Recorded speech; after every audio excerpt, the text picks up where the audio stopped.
Praise the lord. ప్రియమైన దేవుని పిల్లలారా, ప్రభు అయిన యేసుక్రీస్తు నామములో మీకు శుభమని చెప్పి దేవుడు మీతో ఈరోజు మాట్లాడుతున్న ఆయన మాటను మీకు తెలియచేయుచున్నాను. ఈరోజు మీకు దేవుడిస్తూ ఉన్న వాగ్దానం ఏమిటనంటే యెషయా గ్రంథము 57వ అధ్యాయము 19వ వాక్యాన్ని చదువుతున్నాను. వారిలో కృతజ్ఞతా బుద్ధి పుట్టించుచు దూరస్తులకును సమీపస్తులకును సమాధానము కలుగచేతును అని చెప్పి, దూరస్తులకును సమీపస్తులకును కూడా ఆయన సమాధానం అని చెప్పేటువంటి దేవుడుగా ఉన్నాడు. ఏమిటి ఈ సమాధానము అనంటే, ఇక్కడ అంటున్నాడు కదా, ప్రభువారు స్వస్థత నీకు శీఘ్రముగా కలుగును అని మాట్లాడుతూ ఉన్నాడు. నా ప్రియ దేవుని బిడ్డ, ఒకటి, నీతో ఉన్నటువంటి వారితో వివాదము విభేదము ఏదైతే ఉండి నీ హృదయం చాలా బాధపడుతూ ఉన్నదో వారందరితో దేవుడు మీకు సమాధానం కలుగజేస్తాడంట. నువ్వు ఇప్పుడు ఎవరితో సమాధానం లేకుండా ఉన్నావో, ఒకవేళ అమ్మా నాన్నతో సమాధానం లేకున్నాను, అక్క చెల్లెళ్లతో సమాధానం లేకున్నాను, అన్నదమ్ములతో సమాధానం లేకున్నాను, లేదా వదిన మరదళ్ళు బావ బామరుదుల మధ్య సమాధానం లేకున్నాను, ఇవే కాకుండా నీ చుట్టుప్రక్కల వారితోనూ నీ స్నేహితులతోనూ సమాధానం లేకుండా ఉన్నావేమో. సరిహద్దులలో ప్రతి చోట దూరస్తులతో సమీపస్తులతో దేవుడు ఈరోజు మీకు సమాధానం ఇస్తానని మాట్లాడుతున్నాడు. కాబట్టి సమాధానం లేక ఎవరైతే బాధపడుతున్నారో, భార్య భర్తల మధ్య సమాధానం లేక ఎవరు బాధపడుతున్నారు, కుటుంబ సభ్యుల మధ్య సమాధానం లేక ఎవరు బాధపడుతున్నారు, నా ప్రియ దేవుని బిడ్డలారా, నీవున్న ఉద్యోగ స్థలమందును, నీవు చేస్తున్న వ్యాపార స్థలమందును, నీవు ఉండే ప్రతి స్థలమందును కూడా దేవుడు నీకు సమాధానం ఇవ్వబోతున్నాడు.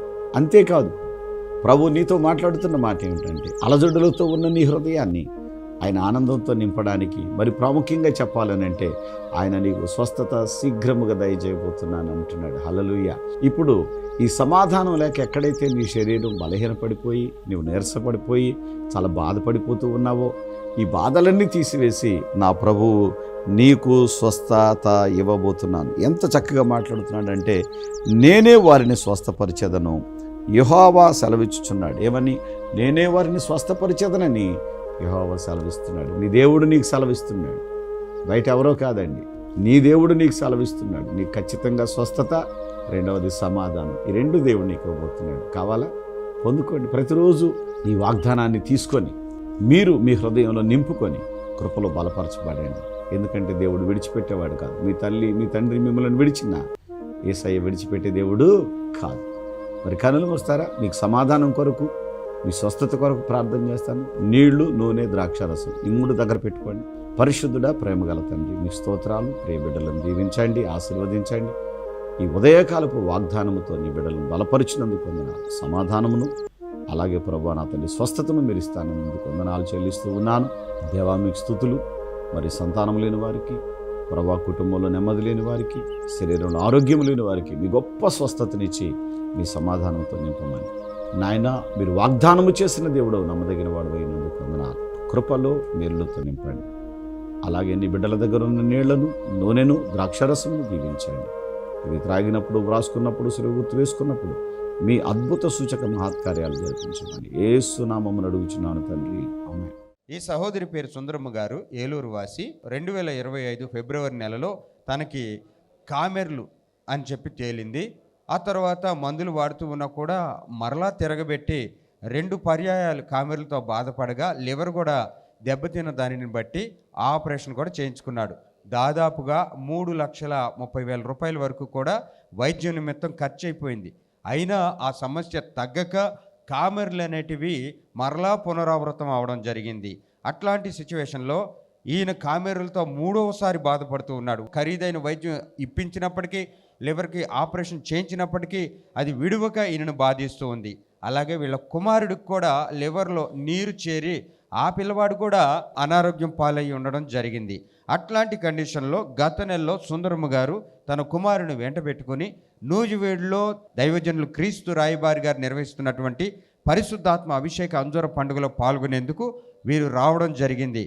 వచ్చి దైవజనులు క్రీస్తు రాయబారి గారి చేత తైలములతో అభిషేకించబడి వారు ప్రార్థించి ఇచ్చినటువంటి అంజూర ఫలాన్ని ఇదే స్థలంలో విశ్వాసంతో భుజించగా అప్పటికి ఈయన 3వసారి కామెర్లతో బాధపడుతున్నాడు. తన కుమారుడేమో చిన్న వయసు ఉన్నటువంటి ఆ బిడ్డ, ఈ పిల్లవాడే లివర్లో నీరు చేరినటువంటి పరిస్థితుల్లో గత నెలలో ఆరాధనలో పాల్గొన్నారు. తండ్రి కొడుకులు ఇద్దరు కూడా బాగుపడిపోయారు. ఇప్పుడు వీరి దేహాల్లో ఏ విధమైన అనారోగ్యం లేదు. ఈ కుమారుడికి బ్లడ్లో ఇన్ఫెక్షన్ అని, లివర్లో నీరు చేరిందని చెప్పారు, అది పూర్తిగా తగ్గిపోయింది. వీళ్ళ నాన్నగారు అయినటువంటి కృపానిధి గారికి అయితేనేమో 3వ మారు తిరగబెట్టినటువంటి ఆ జాండీస్ ఏదైతే ఉందో, కామెర్ల ప్రభావం పూర్తిగా నయమైపోగా ఇప్పుడు ఆయన దేహంలో ఏ విధమైనటువంటి కామెర్లు లేవు అని చెప్పేసి రిపోర్ట్స్ నార్మల్గా వచ్చి ఉన్నాయి. కేవలం ఒకే ఒక పర్యాయం వీరు ఇక్కడ పాల్గొన్నారు, దేవుల్లో దీవించబడ్డారు. దేవునికి స్తోత్రం, హల్లెలూయా. పరిశుద్ధాత్మ అభిషేక అంజూర పండుగ జరుగు స్థలముల వివరములు. నూజివీడులో జూన్ నెల 23వ తేదీ మంగళవారం ఉదయం 8 గంటల నుండి జరుగును. స్థలం కృష్ణా విలాస్ ఫంక్షన్ హాల్, బంగినపల్లి తోట, Krishna Vilas colony, opposite Saint Thomas high school road, Nuzvid, Eluru జిల్లా. కైకలూరు మరియు పరిసర ప్రాంత ప్రజలందరికీ గొప్ప శుభవార్త.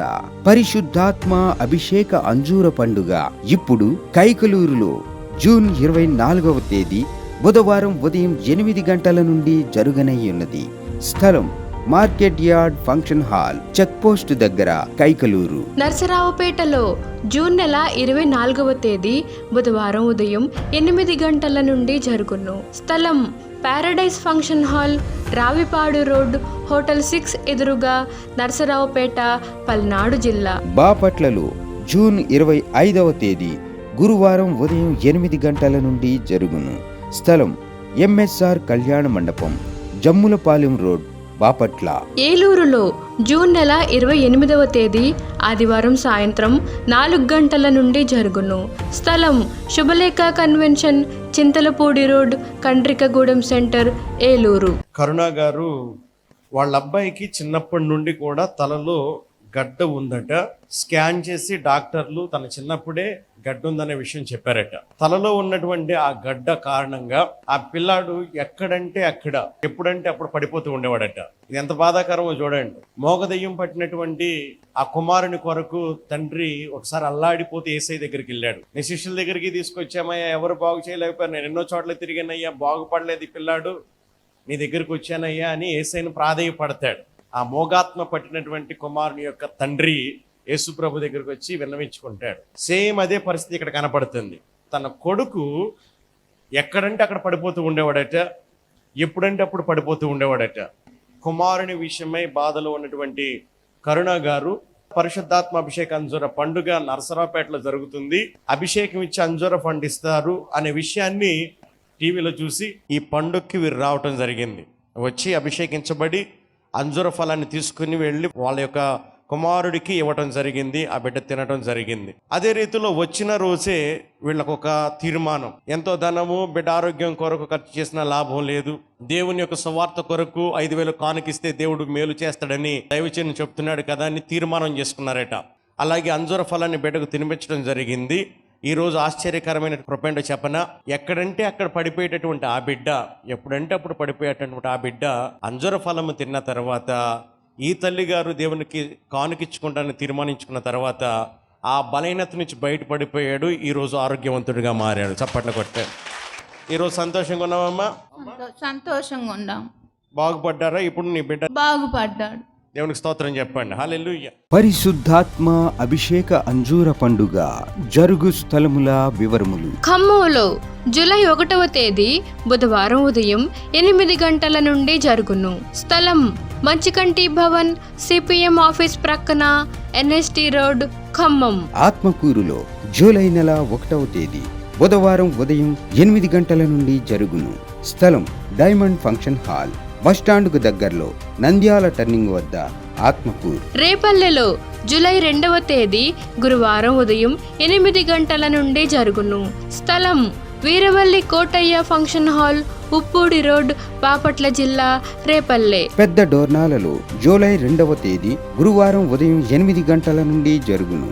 స్థలం కల్వరి స్వస్థతశాల, పోస్టాఫీస్ వెనుక, కర్నూలు రోడ్, పెద్ద డోర్నాల. నడికుడిలో జూలై 3వ తేదీ శుక్రవారం ఉదయం 8 గంటల నుండి జరుగును. స్థలం యెరూషలేము స్వస్థతశాల, దాచేపల్లి మండలం, నడికుడి, పల్నాడు జిల్లా. విజయవాడలో జూలై 6వ తేదీ సోమవారం ఉదయం 8 గంటల నుండి జరుగును. స్థలం హనుమంతరాయ గ్రంథాలయం, ఏలూరు లాకుల సెంటర్, గాంధీనగర్, విజయవాడ. హైదరాబాద్లో జూలై 7వ తేదీ మంగళవారం ఉదయం 8 గంటల నుండి జరుగును. స్థలం saint Thomas Tamil church ground, alpha hotel వెనకాల, Secunderabad railway station road, Secunderabad. నంద్యాలలో జూలై 8వ తేదీ బుధవారం ఉదయం 8 గంటల నుండి జరుగును. స్థలం JK function hall, Salim Nagar, municipal office దగ్గర, నంద్యాల. కర్నూలులో జూలై 9వ తేదీ గురువారం ఉదయం 8 గంటల నుండి జరుగును. స్థలం YMCA గ్రౌండ్, రాజ్ థియేటర్ ఎదురుగా, RS రోడ్, కర్నూలు. అడ్డాడలో జూలై 12వ తేదీ ఆదివారం ఉదయం 9 గంటల నుండి జరుగును. స్థలం సిల్వ మిషన్ స్వస్థతశాల, గుడివాడ పామర్రు మధ్యలో, అడ్డాడ. ఒంగోలులో జూలై 13వ తేదీ సోమవారం ఉదయం 8 గంటల నుండి జరుగును. స్థలం కాపు కళ్యాణ మండపం, బస్టాండు దగ్గర, ఒంగోలు. నెల్లూరులో జూలై 14వ తేదీ మంగళవారం ఉదయం 8 గంటల నుండి జరుగును. స్థలం GPR గ్రాండ్, ముత్తుకూరు గేట్ దగ్గర, మినీ బైపాస్ రోడ్, నెల్లూరు. ఆదోనిలో జూలై 16వ తేదీ గురువారం ఉదయం 8 గంటల నుండి జరుగును.